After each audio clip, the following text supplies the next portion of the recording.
Welcome back to my vegetable farming garden. তা আপনাদের আজকে আমরা দেখাবো পুঁই শাক আর চাল কুমড়ো আজকে কাটবো। সেই কাটাটা আজকে আপনাদের দেখাবো। এর আগে একদিন কেটেছিলাম, সেটা হয়তো আপনাদের দেখায়নি। তা আজকে পুঁই শাক আর চাল কুমড়ো কাটবো, সেটাই আপনাদের একটু দেখাবো। তো চলুন বন্ধুরা, আমরা সেই চাল কুমড়ো একটা কাটবো, সেটাই কাছে নিয়ে যাচ্ছি আপনাদের।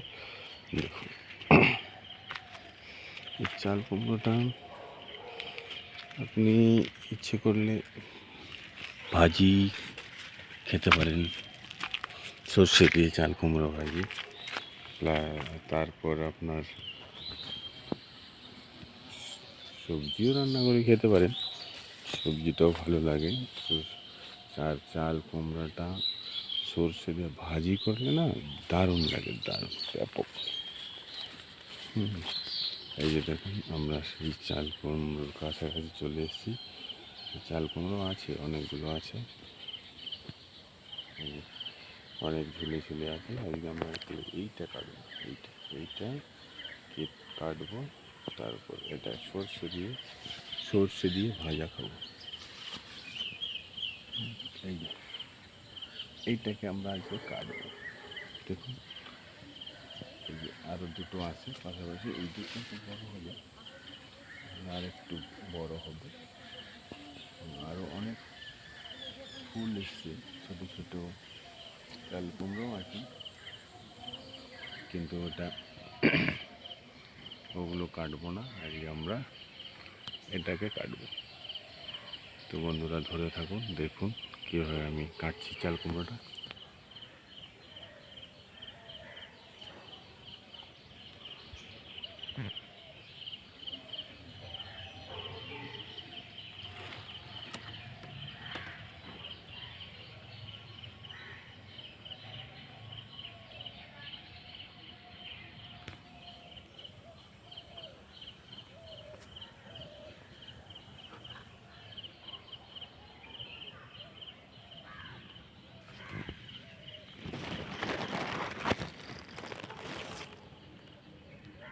এই দেখুন বন্ধুরা, চাল কুমড়োটা আমি কাটছি।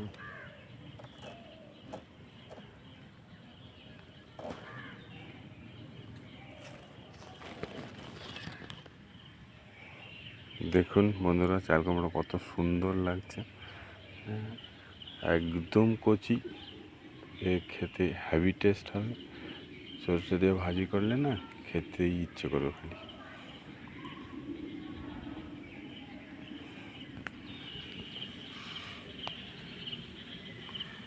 আর একটুখানি দেখাই আপনাদের, এই চাল কুমড়ো গাছ আমরা অনেক দিন আগেই লাগিয়েছিলাম। বর্ষার সময় এটা ভালো হয়। আপনারা বর্ষা ঢোকার আগে আগে, ধরুন ওই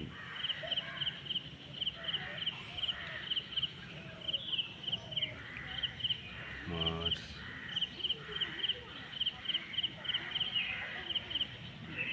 মে মাসে দিকে লাগাতে হবে। মে মাসের শুরুতে, তাহলে মে, জুন, জুলাইতে গিয়ে আপনাদের এটা আসবে। মে মাসের শুরুতেই লাগাতে হবে।